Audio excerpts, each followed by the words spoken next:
Hello students, कैसे आप सभी। आज हम अपने नए टॉपिक के बारे में पढ़ने जा रहे हैं जिसका नाम है रिफ्लेक्शन।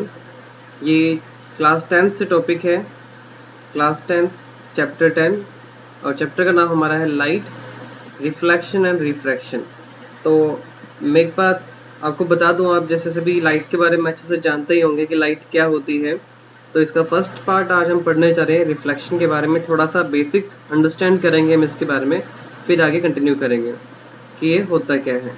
तो अब हम आगे कंटिन्यू करते हैं। तो लाइट के बारे में हम जानने जा रहे हैं कि लाइट क्या है। लाइट एक ऐसी एनर्जी है जो हमें देखने में हेल्प करती है। अगर ये एनर्जी हमारे पास ना हो तो हम देख नहीं पाएंगे। अरे ये क्या हुआ, शायद लाइट चली गई है। क्या आपको कुछ नज़र आ रहा है इसमें? नहीं, देखो मुझे तो नज़र नहीं आ रहा है, सिर्फ हाँ कुछ नाम लिखा हुआ है, बट बाकी सब जगह अंधेरा है। तो हम कुछ देख क्यों नहीं पा रहे हैं? इसका मेन रीज़न यही है क्योंकि लाइट नहीं है। अगर लाइट अवेलेबल नहीं होती है तो हमें कुछ भी नज़र नहीं आता।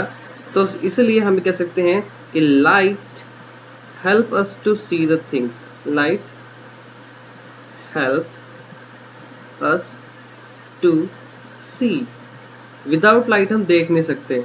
तो लाइट क्या है? एक एनर्जी है। लाइट क्या है? एक एनर्जी है हमारे पास। और ये क्या काम कर रही है? ये एनर्जी जो है हमारे पास, ये हेल्प कर रही है हमें। एनर्जी हमें ऐसी सेंसेशन प्रोवाइड कर रही है जिसकी वजह से हम देख पाते हैं। अगर ये लाइट ना हो तो हम देख नहीं पाएंगे। तो ये बात हम अच्छे से जान चुके हैं कि light is a form of energy जो हमें हेल्प करती है देखने में ऑब्जेक्ट्स को। अगर हमारे पास लाइट नहीं होगी तो हम ऑब्जेक्ट्स को नहीं देख सकते। कि जैसा हम जानते हैं जब कभी भी अंधेरा होता है तो हमें कुछ भी नज़र नहीं आता है। इसका मेन कारण ये है क्योंकि लाइट की वजह से हमें नज़र आता है।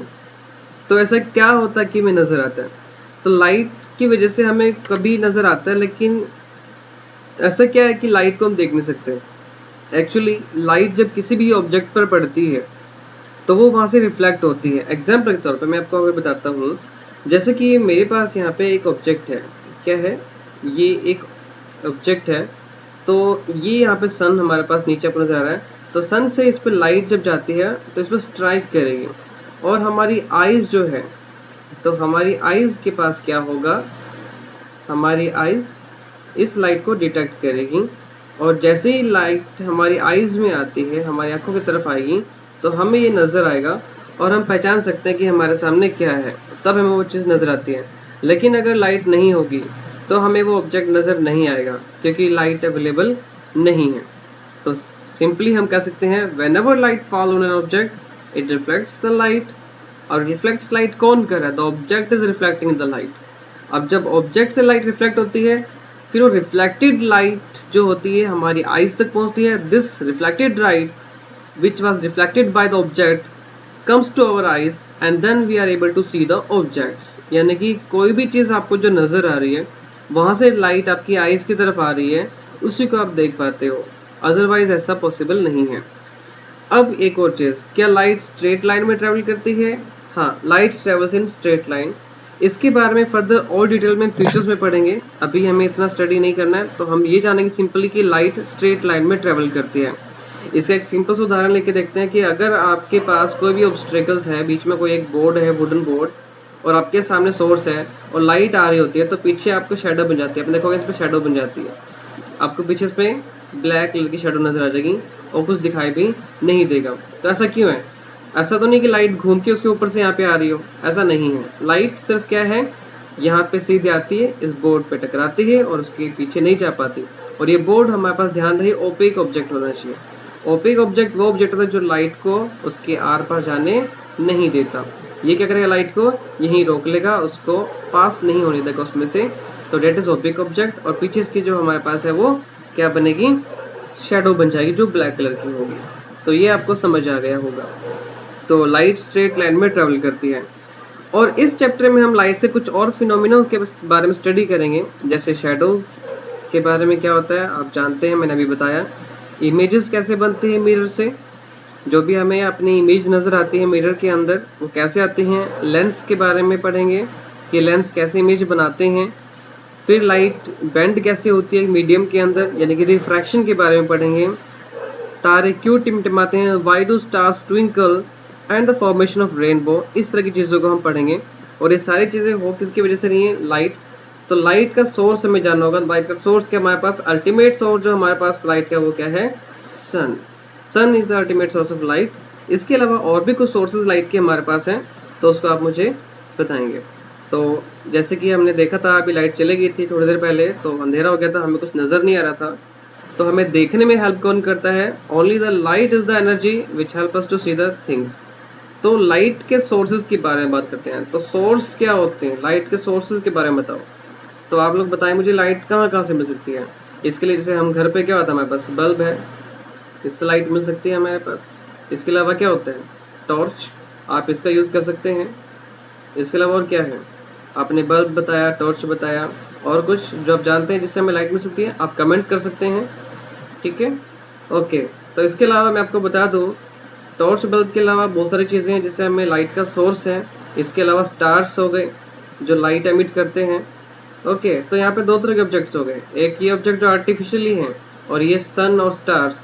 सन और हमारा स्टार ये नेचुरल ऑब्जेक्ट्स हैं, ये ल्यूमिनेसेंट। ठीक है, तो ये अपने आप प्रोड्यूस, ये नेचुरल हो गया हमारे पास और वो आर्टिफिशियल हो गए। तो सोर्स ऑफ लाइट के बारे में बात करते हैं। कुछ सोर्स ऑफ लाइट के बारे में आपको अभी बताता हूँ। जैसे यहाँ पे आपको क्लाउड नज़र आ रहा है, यहाँ पे डिस्चार्ज हो रही है, आपको लाइटनिंग नज़र आ रही है, तो उसमें भी आपको क्या होता है, लाइट प्रोड्यूस होती है। स्टार्स हो गए, मून है, रिफ्लेक्टेड लाइट भेजता है लेकिन भेजता तो है लाइट हमारे पास।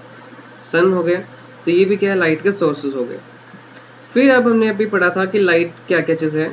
अब आपके सामने एक इमेज है, इसमें आपको नज़र आ रहा होगा कि इस इमेज में हमारे पास क्या है, कुछ ऑब्जेक्ट्स जो हैं दिखाई दे रहे हैं। तो पहले ऑब्जेक्ट में हमारे पास क्या है, यहाँ पे एक टॉर्च है, आप देख रहे होगे यहाँ पे एक टॉर्च आपके सामने है। दिस इज द टॉर्च, ये टॉर्च है।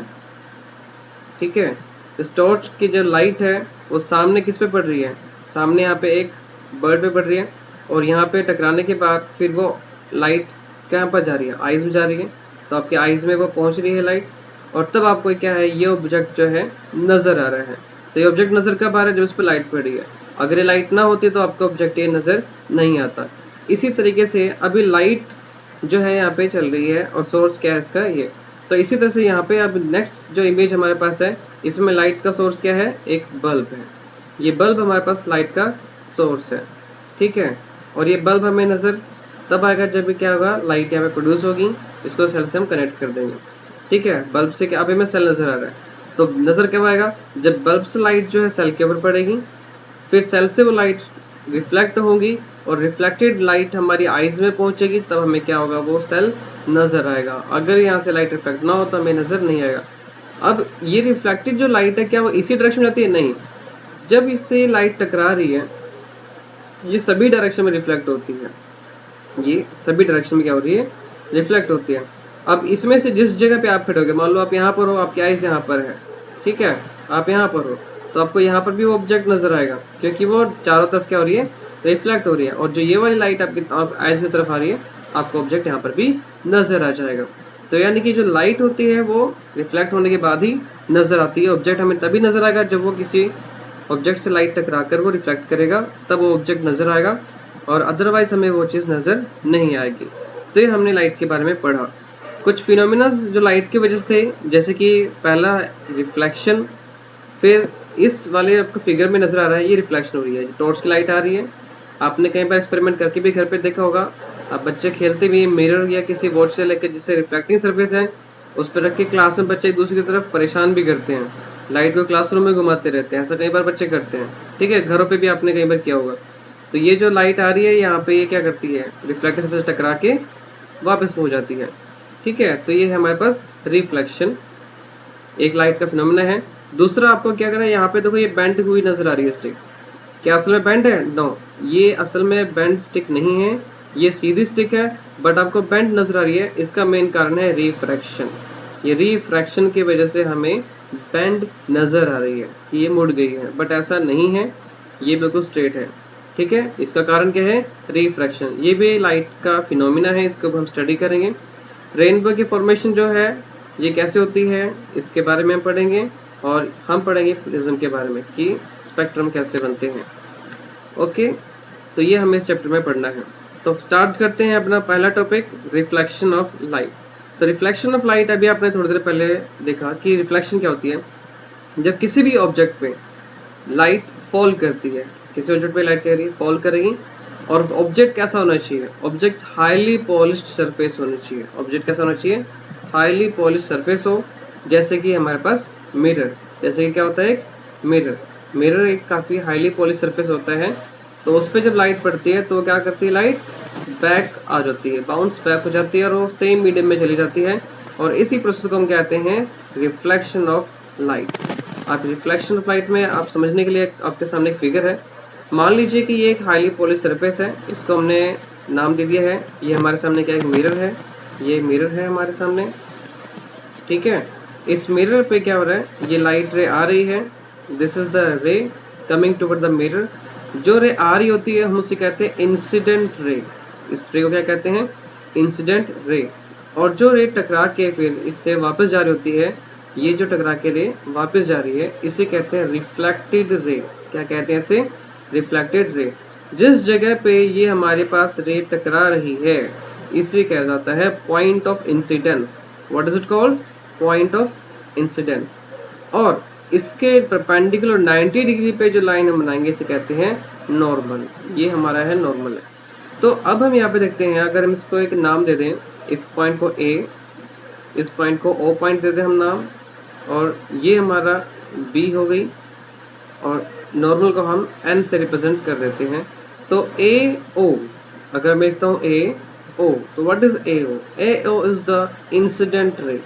ये क्या है, इंसिडेंट रे है, ठीक है, ये इंसिडेंट रे है। ओ बी क्या है, O B, O B is reflected ray. क्या है ओ बी, ये रिफ्लेक्टेड रे है, ठीक है, ओके।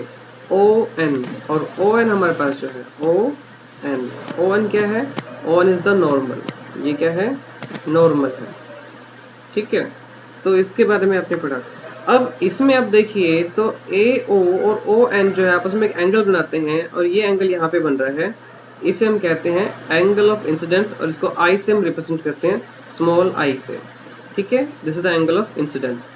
और जो ओ एन और ओ बी के बीच में एक एंगल बन रहा है जिसे कहते हैं एंगल ऑफ रिफ्लेक्शन, इसको हम स्मॉल आर से रिप्रेजेंट करते हैं।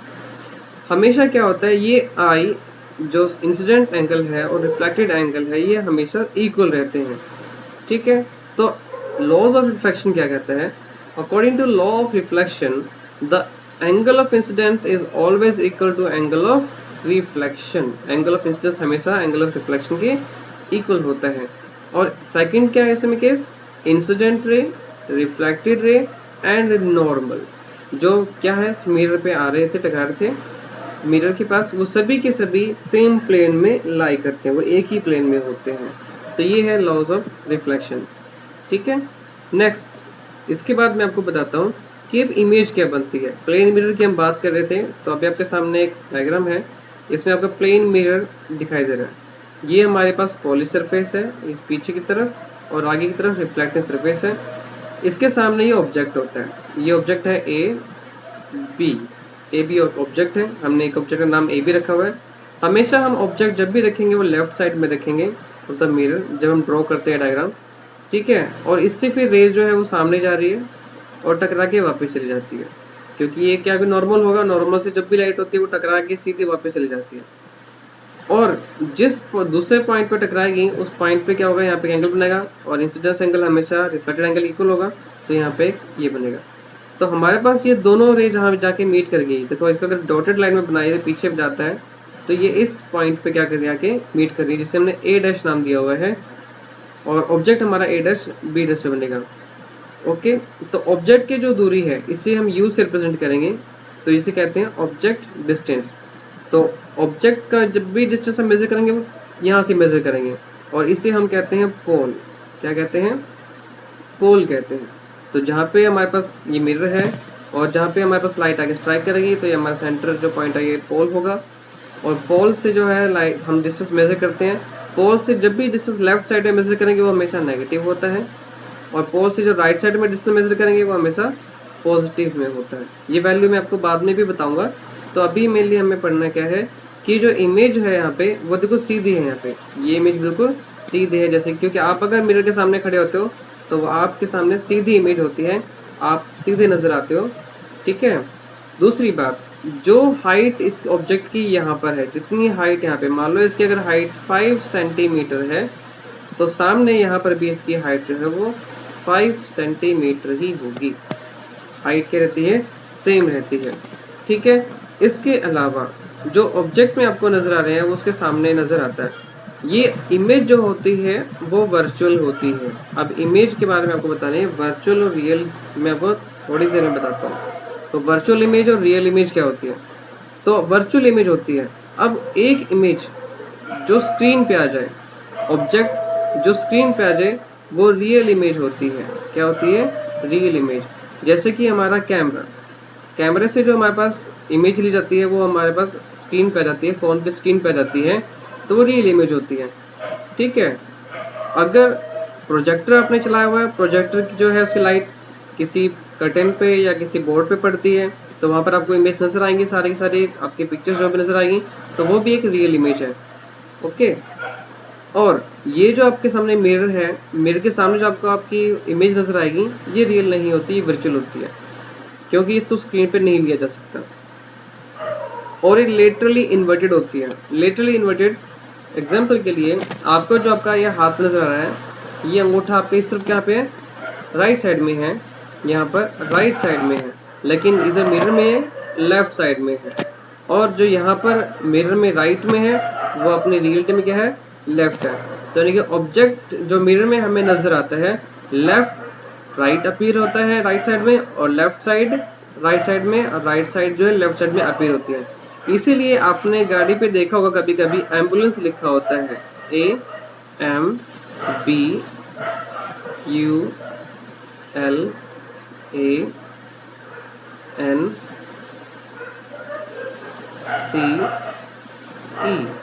आपने एम्बुलेंस पे कभी भी इस तरह से सामने लिखा हुआ मिला हुआ, ये उल्टा लिखा होता है।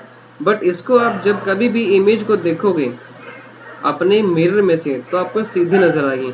ऐसा इसलिए लिखा होता है कि जब कोई भी ड्राइवर अपने गाड़ी के शीशे में देखता है, रियर व्यू मिरर देखेगा, तो उसको ये सीधा नजर आएगा, उसको ये एम्बुलेंस सीधा नजर आएगा जब वो मिरर में देखेगा। इसलिए इसको ऐसा लिखा जाता है, क्योंकि लेटरली इन्वर्टेड होने की वजह से ऐसा होता है। ठीक है। आई होप आपको ये समझ आ गया होगा अच्छे से। तो इसके बाद मैं आपको बताने जा रहा हूँ कि मिरर्स जो होते हैं वो कितने टाइप के हैं। मिरर्स जो होते हैं, देखो अभी आपने पढ़ा जो सीधा स्ट्रेट था, ये तो हमारा था प्लेन मिरर। लेकिन जो अगर टिल्टेड होता है, अब टिल्टेड दो तरह के होते हैं, इसमें या तो रिफ्लेक्टिंग सरफेस जो होगी वो अंदर की तरफ होगी, जैसे इसमें अंदर की तरफ है, या वो रिफ्लेक्टेड सरफेस जो है बाहर की तरफ होगी। इसमें देखो ये रिफ्लेक्टेड सरफेस बाहर की तरफ है। तो ये वाला जो स्फेयर हमारा मिरर होगा, ये दो तरह के मिरर जो हमारे पास है ये कहलाते हैं स्फेरिकल मिरर। ठीक है। तो स्फेरिकल मिरर क्या होते हैं? These are curved mirror. ये कर्व्ड मिरर होते हैं जिनका पार्ट क्या होता है, जो कि होलो स्फेयर के पार्ट होते हैं। अब मान लीजिए कि ये स्फेयर है ऐसा गोल, और स्फेयर का ये पार्ट क्या कर दिया, कट कर दिया है, और उससे मिरर बन गया। ऐसे यहाँ पे स्फेयर है, ये गोल होगा इस तरह से। ठीक है। तो स्फेयर का पार्ट, तो होलो स्फेयर एक खाली स्फेयर है, उसके मान लो क्या है पार्ट जो है, इस तरह से आप इसको मान सकते हो। तो स्फेरिकल मिरर क्या होता है, इनको कर्व्ड मिरर कहते हैं। अब स्फेरिकल मिरर्स टू टाइप्स के होते हैं, एक होता है कनकेव मिरर और दूसरा होता है कॉन्वेक्स मिरर। कनकेव मिरर क्या होता है? ऐसा मिरर, ये जो मिरर आपको मैंने अभी बनाया था, जो ये वाला मिरर है, ठीक है, जिसमें लाइट जो है वो अंदर के साइड टकराएगी, कहाँ पर, इस तरफ टकरा के वापस जाएगी। तो ये वाली जो साइड है जिसमें अंदर की तरफ क्या होता है, रिफ्लेक्शन होगी, ये वाला मिरर हमारा कनकेव मिरर है। ठीक है। तो इसे क्या कहता है, कर्व्ड इनवर्ट्स। ये अंदर की तरफ कर्व होता है, और पैरेलल रेज जो लाइट आएगी उसको क्या करता है, ये फोकस कर देगा सेंटर की तरफ, इसलिए इसको हम कन्वर्जिंग मिरर भी कहते हैं।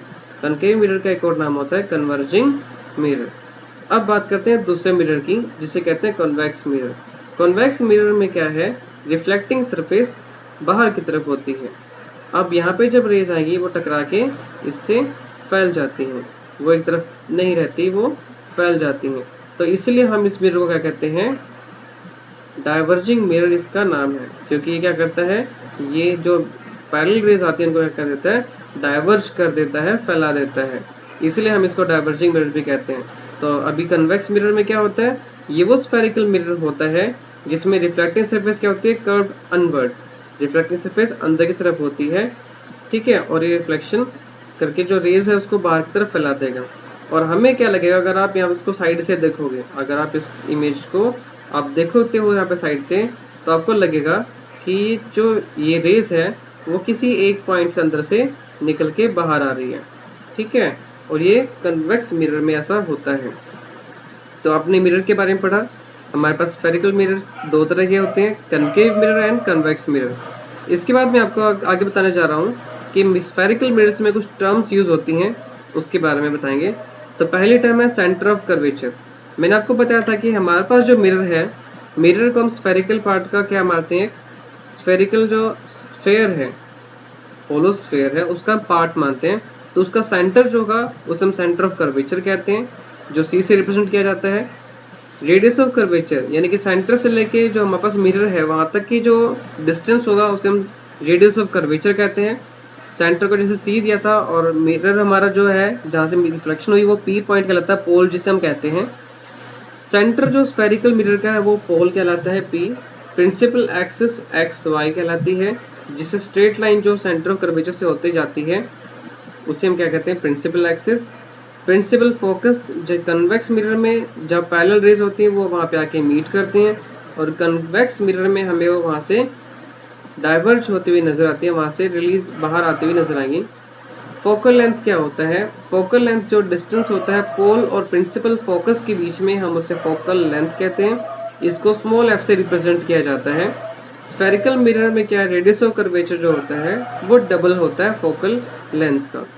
अब आपके सामने यहाँ पे एक इमेज नजर आ रही है, देखो यहाँ पे सेंटर है, सेंटर हमारे मिरर का, और ये रहा हमारे पास फोकस, और ये हमारे पास है पोल।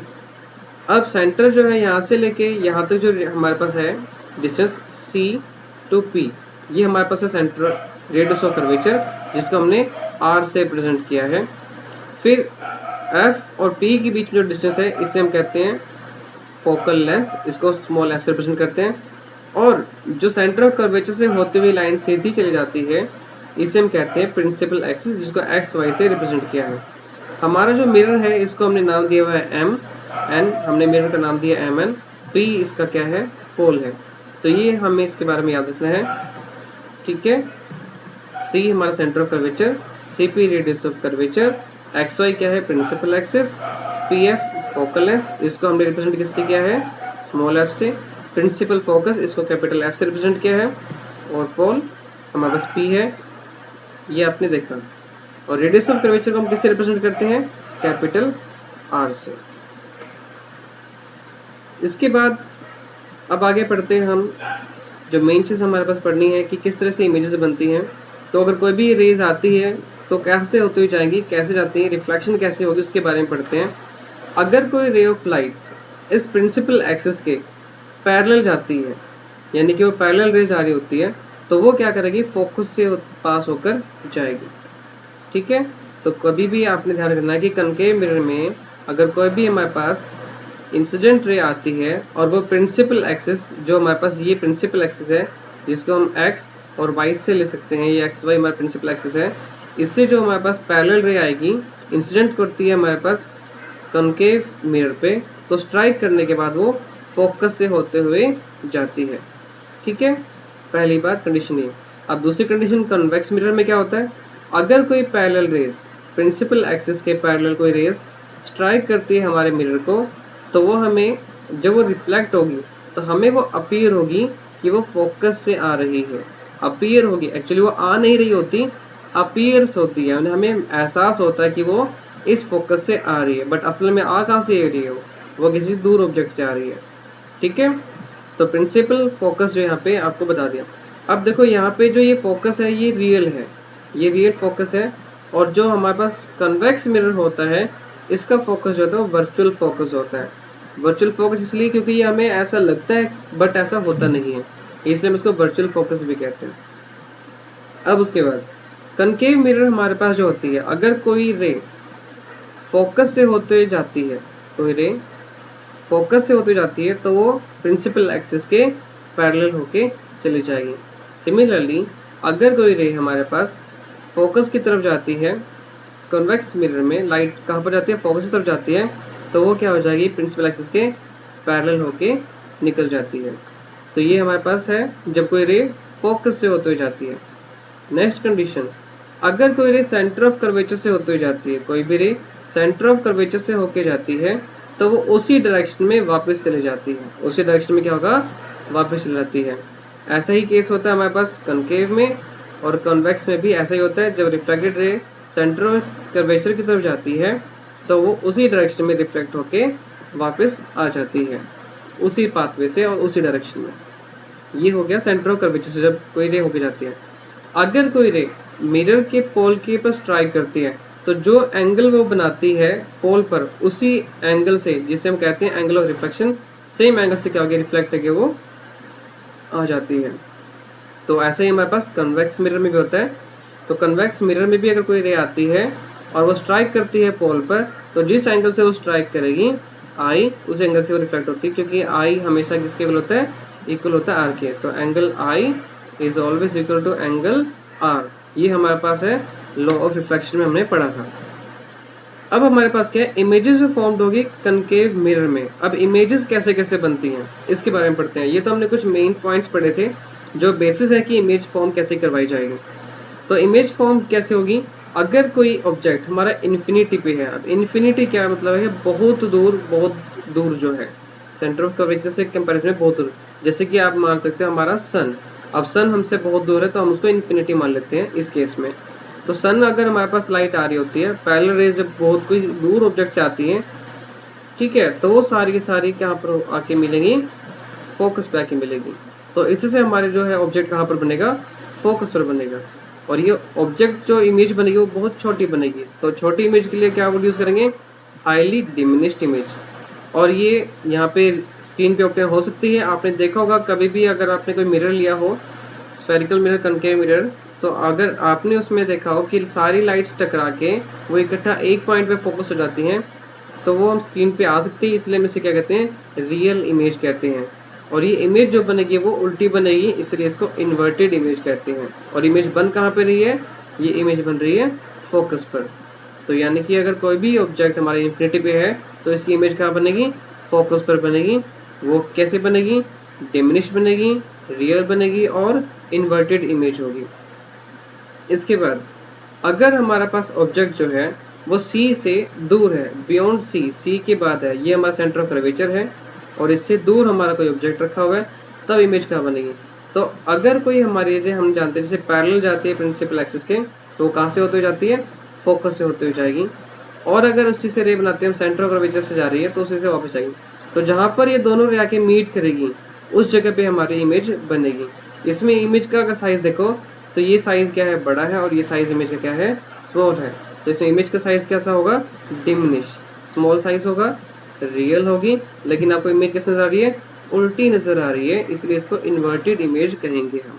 और ये इमेज बन कहाँ पर ही है, सेंटर ऑफ कर्वेचर और फोकस के बीच में। यानी कि अगर हमारे पास ऑब्जेक्ट सेंटर ऑफ कर्वेचर के बाद रखा हुआ है, उसके आगे है, तो इमेज सेंटर ऑफ कर्वेचर और फोकस के बीच में बनेगी। ओके, ये इमेज कैसे होगी, डिमिनिश्ड, रियल और इन्वर्टेड।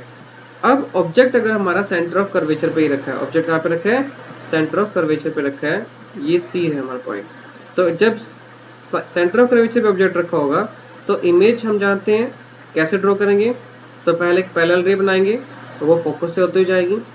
इसके बाद हम एक फोकस से रे को पास करेंगे और फोकस से जो रे जाती है वो क्या हो जाती है, प्रिंसिपल एक्सिस के पैरेलल हो जाती है। और जहाँ पर ये दोनों रे जाके मीट करेंगी, ये रे यहाँ पे आके मीट कर रही हैं, तो ये पॉइंट हमारा पे क्या हो जाएगा, जहाँ पे इमेज बनेगी।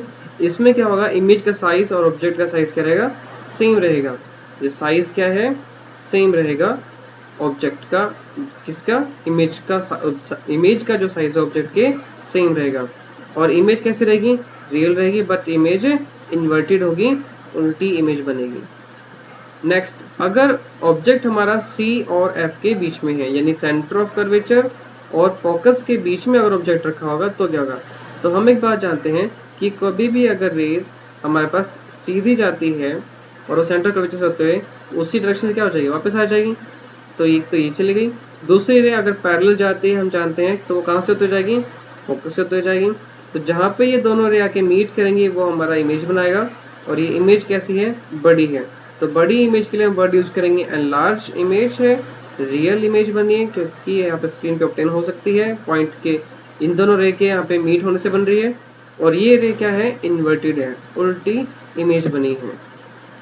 नेक्स्ट कंडीशन, अगर हमारा ऑब्जेक्ट कहाँ पर है, फोकस पर है। ऑब्जेक्ट हमारा अगर फोकस पर रखा है तो हमारी इमेज कैसे बनेगी, इसको बनाने के लिए हम क्या करेंगे, इमेज को सीधा आगे लेके जाएंगे, फिर सेम ही डायरेक्शन में टकरा के वापस आ जाएगी, सेंटर ऑफ कर्वेचर से होकर जा रही है। तो अब ये इमेज सीधी चली जाएगी। इस तरह से अगर कोई रे हम पैरेलल बनाते हैं तो पैरेलल रे जो फोकस होकर जाएगी ये सीधी चली जाएंगी।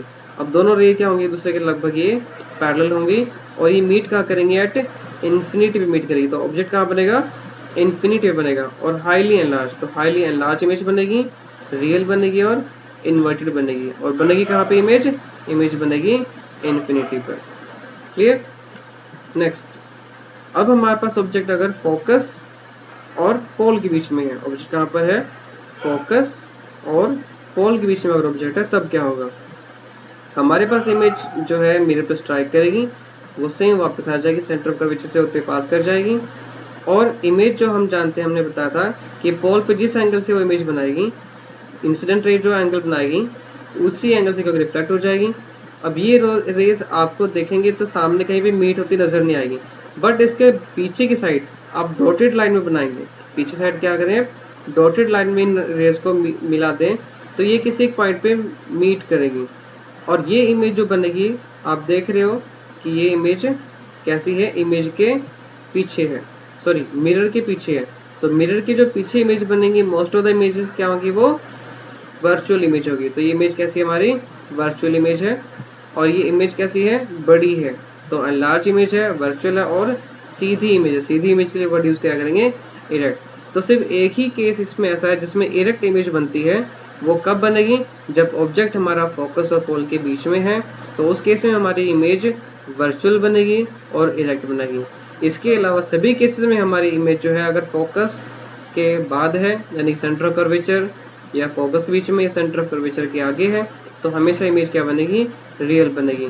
बट वर्चुअल इमेज सिर्फ एक ही केस में बनती है, जब ऑब्जेक्ट हमारा फोकस और पोल के बीच में होता है।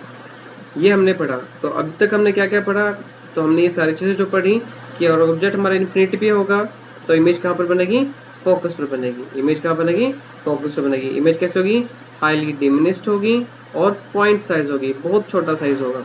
और इमेज का नेचर कैसा होगा, रियल एंड इन्वर्टेड होगी।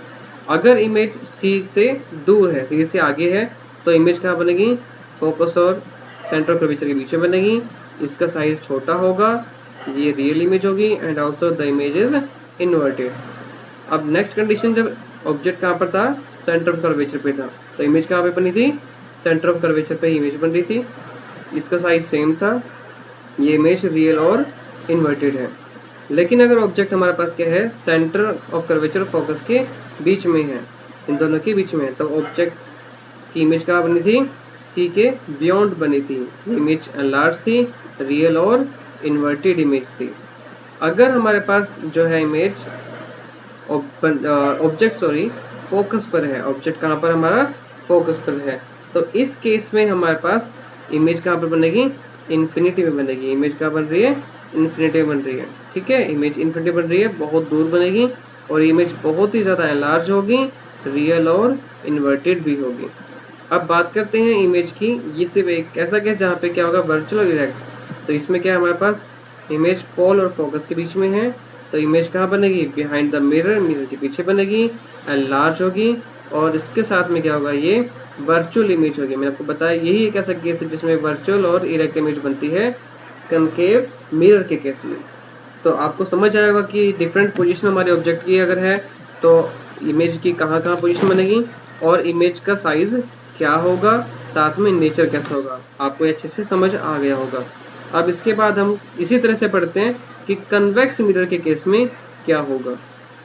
कॉन्वेक्स मिरर के केस में क्या होता है कि जो भी रेज हमारे पास पैरेलल आती हैं, ठीक है, अगर वो इन्फिनिटी से आ रही हैं तो पैरेलल रेज आएंगी, वो क्या करेंगी, हमें ऐसा लगेगा कि वो फोकस से होते जा रही हैं। तो हमें ऐसा फील होगा और ये सारी रेज फैल जाती हैं। ठीक है, तो इमेज कहाँ बनेगी, फोकस पर बनेगी। इमेज कहाँ बन रही है, फोकस पर बन रही है। बट हमें ऐसा आभास होगा, फील होगा ऐसा, बट इन रियलिटी ऐसा नहीं होता वो, तो क्योंकि रेज फैल जाती है। तो जो रेज मीट हमें अपीयर्स करती हैं कि ऐसा मीट कर रही हैं यहाँ पे या यहाँ से आ रही हैं, तो ये क्या करेगा, हमारा इमेज कैसे बनाएगा, वर्चुअल इमेज बनाएगा, और ये इमेज इरेक्ट होगी और हाईली डिमिनिश्ड पॉइंट साइज होगा इसका भी, बहुत ही ज़्यादा छोटी इमेज होगी। ठीक है, ये था इमेज केस में, जब कहाँ पर ऑब्जेक्ट है, इन्फिनिटी में। सेकंड केस है कि पोल के आगे, अगर इमेज इन्फिनिटी और पोल के बीच में है, इसमें हम सेंटर ऑफ कर्वेचर नहीं कंसिडर करेंगे, ना ही फोकस कंसिडर करेंगे, चाहे कहीं भी ऑब्जेक्ट रखा हो। ठीक है, और वो पोल से और इन्फिनिटी के अगर बीच में है, तो हमेशा इमेज कैसी बनेगी, डिमिनिश्ड बनेगी, छोटी बनेगी साइज उसका, वर्चुअल होगा और इरेक्ट इमेज बनेगी, सीधी इमेज बनेगी। ठीक है, तो इसका हम कैसे बनाएंगे, रे डायग्राम इसका बनाना अगर हम चाहते हैं, तो इसके लिए हमें क्या करना है, एक ऑब्जेक्ट बनाना होगा ए बी, ए से सीधी पैरेलल रे लेके जाएंगे। तो पैरेलल रे जो हम जानते हैं कि वो क्या करेगी, वो फोकस से होते हुए पास हो जाती है, हमें ऐसा अपीयर होगा फोकस होके जा रही है। तो इस फोकस से हमने क्या करना है, स्केल रखना है, और यहाँ से इस पॉइंट पे जहाँ पर ये इंसिडेंट कर रही है, तो सीधी लाइन बना देंगे। मिरर की आगे की तरफ डायरेक्ट स्ट्रेट लाइन, और पीछे की तरफ बनाएंगे हम इस तरफ डॉटेड लाइन, यहाँ पर हम डॉटेड लाइन बनाएंगे। और उसके बाद दूसरी इमेज बनाएंगे हम, यहाँ पे एक स्केल यहाँ पर रखेंगे पेंसिल, और दूसरी पेंसिल हम रखेंगे यहाँ पर सेंटर कर्वेचर पे, और सीधी स्ट्रेट लाइन बना देंगे। तो हम जानते हैं कि जो लाइन यहाँ पे रे आएगी वो सीधी स्ट्रेट वापस होकर चली जाती है, और पीछे की तरफ जो लाइन है वो डॉटेड लाइन में बनाएंगे। अब ये दोनों रे जहाँ पे मीट करेंगी, यहाँ पर हमारा इमेज बन जाएगा।